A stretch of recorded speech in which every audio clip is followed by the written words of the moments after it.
सभी को सुप्रभात। मैं शिशुपाल में गुरुग्राम डिग्री कॉलेज 5वीं लंब श्री विजयनगर में इस YouTube चैनल पर आप सबका स्वागत है। हम पढ़ रहे थे, कल शुरू किया था केशव दास के जीवन परिचय के बारे में हमने जाना, इनका जीवन परिचय और ये किन राजाओं के आश्रय में रहकर अपनी कविताओं का लेखन किया। इसके बारे में हमने कल गहराई के साथ अध्ययन किया। तो केशव दास की प्रमुख जो रचनाएं हैं उनके बारे में कल जैसे चर्चा की, जैसे बताया कि रामचंद्रिका इनकी मुख्य रचना है और जो प्रबंधक और मुक्तक काव्य दोनों प्रकार की कृतियों में इनका मिलता है। रसिक प्रिय और कवि प्रिय तथा रामचंद्रिका इनकी प्रमुख रचनाएं हैं। इसके अलावा जैसे ये तीन याद रखना है, रामचंद्रिका, रसिक प्रिय और कवि प्रिय। एग्जाम में 2 अंक का जब आपसे प्रश्न पूछा जाएगा कि केशव दास की किन्हीं 2 रचनाएं या 3 रचनाओं पर प्रकाश डालिए, तो आपको नाम लिखने हैं जो कवि प्रिय, रसिक प्रिय और रामचंद्रिका, ये रचनाएं हैं। इसके अतिरिक्त इनकी मुक्तक जो रचनाएं हैं और रत्न बामनी और विज्ञान गीता तथा जहांगीर जस चंद्रिका और प्रबंधक जो रचनाओं में वीर देव सिंह चरित्र भी इनकी उपलब्ध होते हैं। तो ये थी मुख्य बात, इनकी जो रचनाएं हैं रसिक प्रिय, कवि प्रिय और रामचंद्रिका। इसके बाद में जैसे मैंने बताया मुक्तक रचनाओं में रत्न बावनी, विज्ञान गीता तथा जहांगीर जस चंद्रिका और प्रबंधक काव्य के अंतर्गत जैसे चर्चा की वीर देव सिंह चरित्र, ये इनकी मुख्य रचनाएं आती है। और इनके जो राज्य आश्रय में रहे, कल हमने चर्चा की, जैसे बताया कि और नरेश के लिए वीर सिंह देव और नरेश बने, इनके आश्रय दाता थे। इनके आश्रय में रहकर अपने कविताओं का क्या किया, लेखन किया। फिर बताया कि अकबर से हुए झगड़े का जो निपटारा किया था वो केशव दास जी ने किया था। इनका जो मान सम्मान था वो बताया कि राम साहब, रतन सेन, अमर सिंह और चंद्र सेन भी केशव दास को सदैव क्या दिया था, सम्मान दिया करते थे। ये तो इनके कल हमने गहराई के साथ जीवन परिचय हमने साथ में श्याम पट पर भी अंकित किया था, अपने रजिस्टर पर अंकित किया था। अगर नहीं किया तो कल वाले जो वीडियो है उसमें अच्छी तरह से इसको समझाया गया है विस्तार से। आज हम चलें इनके पद, सरस्वती वंदना, श्री राम वंदना, इनके बारे में आज हम सप्रसंग व्याख्या करते हैं। एग्जाम की दृष्टि से ये बहुत महत्वपूर्ण व्याख्या है। प्रत्येक बार ये व्याख्या पूछी जाती है। बानी जगरानी की उदारता बखानी जाए, ऐसी मती कहो दो उधार कौन की भई। ये सरस्वती की वंदना है। इसके बाद में श्री राम की वंदना है। पूर्ण पुराण और पुरुष पुराण परिपूर्ण बतावे न बतावे और उक्ति को, ये महत्वपूर्ण व्याख्या है। फिर आपको इस बात पर बल देता हुआ कह रहा हूँ कि एग्जाम की दृष्टि से महत्वपूर्ण व्याख्या है। इसको 2-3 बार आप अच्छी तरह से समझ आ जाएगा। चले हम शुरू करते हैं इनकी सप्रसंग व्याख्या। तो क्या बताया है, बानी पहले आप सुनो गौर से कि बानी जगराने की उदारता बखानी जाए, ऐसी मति को धोदार कौन की भई। देवता प्रसिद्ध सिद्ध ऋषि राज तप वृद्ध, कही हारे सब कही न केहू लई। बावी भूत वर्तमान जगत बखानत है, केशव दास कहू ना बखानी काहू के गई। वर्णेपति चार मुख, वर्णेपति चार मुख, पूत वर्णे पांच मुख, नाती वर्णे षट मुख, तदपि नई नई। तो सरस्वती वंदना के अंतर्गत हम आज इनकी सह प्रसंग व्याख्या करते हैं। तो सरस्वती वंदना के अंतर्गत ये रामचंद्रिका से लिया गया। बानी जगरानी की उदारता बखानी जाए, ऐसी मति कहो दो उदार कौन की भई। कवि ने यहाँ पे सरस्वती वंदना में बताया है कि इस काव्य रचना के पूर्ववाणी की सरस्वती की यहाँ पे क्या की गई है, वंदना की गई है। तो कवि केशवदास जी कहते हैं कि देवी सरस्वती जी संसार की क्या है, पूज्य है। संसार में जो पूज्य है, जगरानी जग की रानी पूज्य है। इनकी जो उदारता है, महिमा है, उसका वर्णन सहज ही नहीं कर सकते। इस संसार में सरस्वती के समान क्या है, प्रखर बुद्धि वाला कोई नहीं है। ये बुद्धिमान है, इनके समान कोई प्रखर बुद्धि वाला कोई नहीं है। तो इनकी महिमा का व्याख्यान अन्य कर ही नहीं सकता, क्योंकि उनमें क्या नहीं है, प्रखर बुद्धि नहीं है। तो कवि क्या कहते हैं कि जो इसकी महिमा का क्या कर सके, वर्णन कर सके। फिर कहते हैं साधारण व्यक्ति की तो बात ही छोड़िए, साधारण व्यक्ति की तो बात ही छोड़िए, देवता जो देवता है प्रसिद्ध, जो सिद्ध है, ऋषिराज है, तप वृद्ध है, इनकी महिमा का व्याख्यान किया। लेकिन सब व्याख्यान करते करते हार के सब कहू न कहू ले, लेकिन फिर भी इनकी महिमा का वर्णन कर नहीं पाए। इतनी इनकी महानता है। तो कवि कहते हैं कि साधारण व्यक्ति की तो बात ही छोड़िए, देवता है, ख्याति प्राप्त सिद्ध है और ऋषिराज। फिर बताया महर्षि बड़े बड़े तपस्वी, इनकी वंदना किया, उनका गुणगान किया, तो फिर भी क्या है, थक कर हार गए, महिमा का वर्णन पूरा नहीं कर सके। फिर बताया है इनकी प्रशस्ति गाते रहे। अब आगे देखो कि बावी भूत वर्तमान जगत बखानत है। इनकी महिमा का गुणगान बहुत पूर्व भी किया गया, वर्तमान में भी कर रहे हैं, जगत बखानत है। पहले भी इनका क्या किया, गुणगान किया गया, भूतकाल में भी किया गया और वर्तमान में भी कर रहे हैं। बावी भूत वर्तमान जगत बखानत है, केशवदास कहो बखाने कहो पे गई। कहते हैं इनकी महिमा का व्याख्यान गाते गाते धरती पर, कहते हैं कि भविष्य में भी इसकी महिमा का गुणगान गाते रहेंगे और वर्तमान में भी इनकी महिमा का गुणगान गाते हैं। लेकिन बीते हुए काल के लोग भी इनकी क्या गाते हैं, प्रस्तुति गाते हैं। वर्तमान में भी धरती के मानव इनकी महिमा का क्या गाते हैं, गुणगान गाते हैं। फिर भी कोई अभी तक इनकी महिमा का संपूर्ण वर्णन नहीं कर सका। महिमा का क्या नहीं कर सका, संपूर्ण वर्णन नहीं कर सका।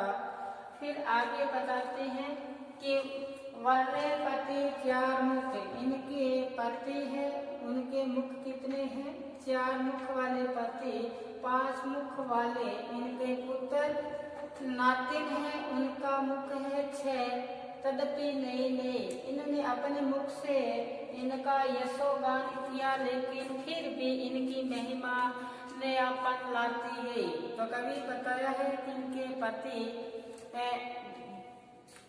केशवदास वर्णेपति चार मुख वाले पति ब्रह्मा जी ने अपने चार मुखों से इनकी महिमा का क्या किया, व्याख्यान किया। फिर बताया पुत्र, क्या बताया इसमें कि चार मुख पूत वर्णे पांच मुख वाले पुत्र शिव जी ने भी इनके गुणगान किया। और फिर बताया नाती वर्णे 60 मुख, इनके स्वामी कार्तिक ने अपने 6 मुखों से इनका महिमा का गुणगान किया। और फिर बताया है कवि ने कि इनकी महिमा नित्य नवीन लगती है। नित्य क्या लगती है? नवीन लगती है। वाणी की देवी सरस्वती की उदारता वर्णातीत है। तो कवि ने यहाँ पे इनके पति, इनके पुत्र और नातिन का जहाँ उल्लेख किया है वो उल्लेख पौराणिक न होकर एक कल्पनातीत है, कल्पना मात्र है ये। तो यहाँ पे ये काव्य दोष माना जाता है कवि का। तो कवि ने यहाँ पे सरस्वती की वंदना करते हुए बताया। तो समझो एक बार फिर कि ये जो सरस्वती है जगत की रानी, इनकी जो उदारता है, इनकी महिमा है, बखानी नहीं जाए। कहते हैं व्याख्यान कर ही नहीं सकते, इनकी इतनी महिमा है। कहते हैं ना कि गुरु की महिमा अनंत है, अनंत किया उपकार, अनंत लोचन उगाड़िए, अनंत दिखावनहार। और गुरु की महिमा है तो यहाँ पे ये महिमा है सरस्वती की। तो सरस्वती की महिमा में बताया कि ऐसे किसकी प्रखर बुद्धि है जो इनकी महिमा का व्याख्यान कर सके। फिर बताया कि देवता लोग, प्रसिद्ध जो देवता लोग हैं, इनकी महिमा का क्या किया? व्याख्यान किया। बड़े बड़े ऋषि मुनि इनकी क्या किया? व्याख्यान किया महिमा का। और तपदारी और बूढ़े इनकी महिमा का क्या किया? व्याख्यान किया। फिर भी कहते हैं सब व्याख्यान करते करते हार गए, सब व्याख्यान करते करते हार गए। फिर भी इनमें क्या बनी रही? नवीनता बनी रही। क्या बनी रही? नवीनता बनी रही, नयापन बना रहा। कहते हैं कि भविष्य में भी इनका गुणगान होता रहेगा और भूतकाल में इनका गुणगान हुआ, वर्तमान में इनकी महिमा का व्याख्यान हो ही रहा है, जगत बखानत है। केशवदास जी कहते हैं कि फिर भी इनकी महिमा इतनी अपार है, अपार है कि महिमा का गुणगान अपने मुख से हो ही नहीं सकता कि अपनी ऐसी प्रखर बुद्धि, उच्च विवेक, निर्मल बुद्धि हमारे अंदर विद्यमान नहीं है कि इनकी गुणों का व्याख्यान कर सके। फिर देखो आगे क्या बताया है। इनके पति वर्मा जी ने अपने 4 मुखों से इनकी महिमा का व्याख्यान किया। 5 मुख शिव ने पुत्र के रूप में इनका गुणगान किया। नातिन यानी कार्तिकेय ने अपने 6 मुख से इनका व्याख्यान किया, महिमा का, उदारता का व्याख्यान किया। फिर भी तदपि नहीं, फिर भी इनकी महिमा है वो नयापन है। उस महिमा में क्या है? नयापन है। तो ये बात हुई कि बाहर वाले अथवा अजनबी लोग वर्णन न कर सके तो कोई बात नहीं होती। बाहर वाले अजनबी वाले वर्णन नहीं कर सके तो कोई बात नहीं होती, परंतु 24 घंटे जो साथ में रहते हैं, साथ में रहने वाले या घर के लोग वर्णन नहीं कर सके, ये तो क्या होती है? विचित्र बात होती है। परंतु ये है क्या है? सत्य है। इसलिए पूर्ण जोर लगाकर इनकी उदारता का वर्णन नहीं कर सके। तो यहाँ पर कवि ने सरस्वती के पुत्र के रूप में शिवजी और नाती के रूप में कार्तिक का उल्लेख पौराणिक न होकर यहाँ पर क्या है? कल्पना मात्र है। तो ये समीक्षकों ने इनका दोष माना। ये थी सरस्वती वंदना के अंतर्गत रामचंद्रिका से लिया गया पद। ये प्रारंभ में हमने इनकी सरस्वती की महिमा का व्याख्यान किया। फिर सुनो कि देवता और प्रसिद्ध इनकी महिमा का गुणगान करते करते थक के इन्हें हार गए, लेकिन फिर भी इनकी महिमा का गुणगान नहीं कर सके क्योंकि इनमें क्या बनी रही? नवीनता बनी रही। केशवदास कहो न बखानी को गई, इससे बखान नहीं हुआ क्योंकि ऐसी किसी में क्या नहीं थी? प्रखर बुद्धि नहीं थी। प्रखर क्या नहीं थी? प्रखर बुद्धि नहीं थी, इसलिए इनका व्याख्यान नहीं हो सका। फिर बताया वर्णे पटे 4 मुख वाले वर्मा जी ने, 5 मुख वाले शिव जी ने और कार्तिक के नातिन ने 6 मुखों से इनकी महिमा का गुणगान किया। फिर भी महिमा में क्या क्या आई नवीनता आई, क्या ही नयापन आया, ये कवि ने यहाँ बताया है।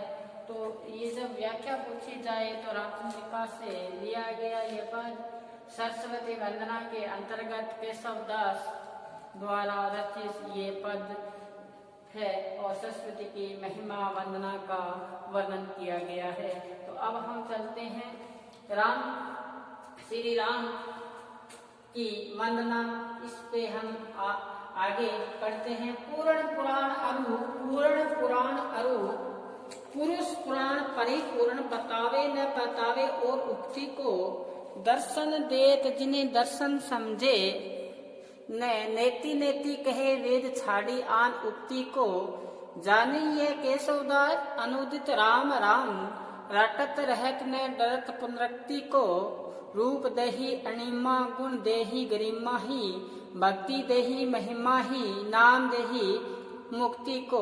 तो रामचंद्र जी की यहाँ पे महिमा का गुणगान करते हुए श्री राम की वंदना की गई है। इसके अंतर्गत रामचंद्र जी को यहाँ पे अनादि पुरुष बताने का यहाँ पे क्या किया गया है, प्रयास किया गया है। तो बताया है पूर्ण पुराण अरु पुरुष पुराण परिपूर्ण बतावे न बतावे और उक्ति को, यहाँ पर रामचंद्र जी को अनादि पुरुष बताते हुए कवि ने बताया है कि पूर्ण पुराण अरु पुरुष पुराण का आशय आत्म पुरुष परिपूर्ण बतावे न बतावे और उक्ति को। तो कवि ने यहाँ बताया है कि श्री राम को पूर्ण ब्रह्म बतलाते हैं। क्या बताते हैं? पूर्ण ब्रह्म बतलाते हैं, इसके अतिरिक्त कुछ नहीं कहते। फिर कहते हैं श्री राम के जिस रूप को कहते हैं कि पूर्ण पुराण अरु पुरुष पुराण परिपूर्ण। मैंने बताया कि श्री रामचंद्र जी को यहाँ पे क्या बताया है? अनादि अनंत परमात्मा बताकर इनकी महत्ता का प्रतिपादन किया है। तो कहते हैं कि इनकी कृपा से सब संपदा प्रदान करने वाले कवि केशवदास कहते हैं कि ये पूर्ण रूप से क्या है? ब्रह्मा है। पुराण तथा आपद पुरुष श्री राम को क्या बताते हैं? पुराण, और पुराणों में भी श्री राम जी को आपद पुरुष या ब्रह्म बतलाते हैं। इसके बाद में कुछ नहीं कहते। अनादि है, अनंत है। फिर कहते हैं रामचंद्र जी को श्री राम के जिस रूप में दर्शन देत जिन्हें दर्शन समझे ने नेति नेति कहे वेद छाड़ी आन उक्ति को। दर्शन शास्त्र के अंतर्गत कवि ने यहाँ बताया है कि दर्शन शास्त्र भी उनको स्पष्ट नहीं कर सका और वेद इनके संबंध में वास्तविक तथ्य को प्रकट नहीं कर सका। वेदों में भी इनकी महिमा बताई है, लेकिन श्री रामचंद्र जी जो क्या बताया है कि पूर्ण ब्रह्म है, आप पुरुष है, इसलिए वेदों में भी नेति नेति कहकर अपने अनादि अनंत स्वरूप की ओर क्या किया गया है? संकेत किया है। नेति नेति कहकर अनादि स्वरूप की ओर क्या किया? संकेत किया गया है कि इनकी महिमा का वर्णन कौन कर सकता है। फिर बताया श्री राम के बारे में कि जाने ये है केशवदास जी कहते हैं ये जानकर अनुदित राम राम रटत रहत डरत पुनरक्ति को। कहते हैं मैं भी बार बार अभ्यास करता हूँ, राम राम करता हूँ, लेकिन इस बात से डरता नहीं हूँ कि बार बार राम राम करने से, पुनरुक्ति करने से, बार बार एक ही शब्द का उच्चारण करने से डर नहीं रहा हूँ। क्या बताए? रटत रहत, मैं रटता रहता हूँ, डरता नहीं हूँ पुनरुक्ति को। कि राम राम बार बार शब्द आ रहा है, पुनरुक्ति आ रही है, उससे मैं डरता नहीं हूँ, क्योंकि इनके नाम से मुझे क्या मिलता है? अणिमाही गुण देही गरिमाही। मुझे ऐसी चिंतन करने से अणिमा आदि सिद्धियां प्रदान करने वाले हैं। अणिमा आदि सिद्धियां क्या है? प्राप्त करने वाली है। या गरिमा नामक क्या होती है? सिद्धि प्राप्त होती है इनके नाम स्मरण करने से। तो ये इनकी भक्ति की गई है केशवदास जी के द्वारा। तो इस छंद में श्री राम जी को पार ब्रह्म बताकर एक नवदा भक्ति की गई है। अलौकिक रामचंद्र जी को यहाँ लौकिक से क्या बताया है, अलौकिक बताने की ओर संकेत करके भक्त वत्सल रूप की महिमा का यहाँ पे वर्णन किया गया है। तो कहते हैं कि जो पुराण है उसमें पूर्ण रूप से श्री राम को क्या बताते हैं, आप पुरुष बताते हैं, इसके अलावा कुछ नहीं बताते, मौन हो जाते हैं। कहते हैं दर्शन शास्त्र में सांख्य योग में इस नाम की महिमा गाते गाते नेति नेति कहकर कहते हैं कि वेद छाड़ी आन उक्ति को नेति नेति कह देते हैं उनकी महिमा को। फिर बताया कि केशवदास जी ने ये जानकर श्री राम का नाम का गुणगान करते हैं, बार बार क्या करते हैं, राम राम करते हैं। इस पुनरुक्ति से वो डरते नहीं हैं, क्योंकि वो श्री राम है, उनके नाम मात्र से अणिमा नामक सिद्धि, गरिमा नामक सिद्धि क्या मिलती है, सिद्धियां प्राप्त होती है। और ये नवदा भक्ति को क्या होते हैं, केशवदास प्राप्त होते हैं। तो कवि ने श्री राम की लौकिक से अलौकिक एक पार ब्रह्म अनादि अगोचर अलग बताकर उनकी महिमा का क्या किया है, व्याख्यान किया है। तो ये दो पद थे, बाने जगराने की उदारता बखानी जाए, ऐसी माटी को दो उदार कौन की भई। यहाँ पे सरस्वती वंदना की हमने, यहाँ पे श्री राम की वंदना की। ये दो महत्वपूर्ण आज हमने पद की सप्रसंग व्याख्या की। तो सुनो, यहाँ पर तो सरस्वती की वंदना के अंदर बताया कि इनकी सरस्वती जी की महिमा अपार है।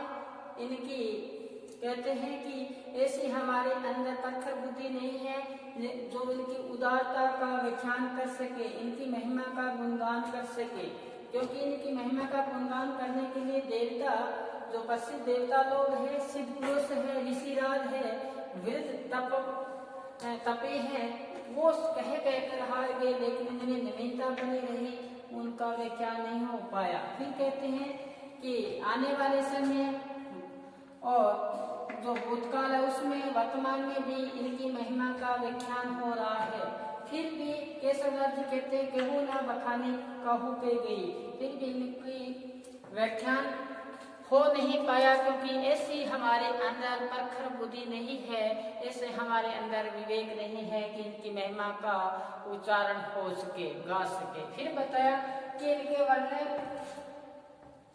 वर्णे पति 4 मुख, पूत वर्णे 5 मुख, नाते वर्णे 6 मुख, तदपि नहीं। ये रामचंद्रिका से लिया गया सरस्वती वंदना है, जो सरस्वती की महिमा का गुणगान किया है। फिर हमने रामचंद्र जी के गुणगान किया है कि कोई इसको आप पुरुष बताता है, कोई, क्योंकि इनकी जो महिमा है श्री भगवान राम की अनिर्वचनीय है। इनकी महिमा की यहाँ पे क्या की गई है, वंदना की गई है।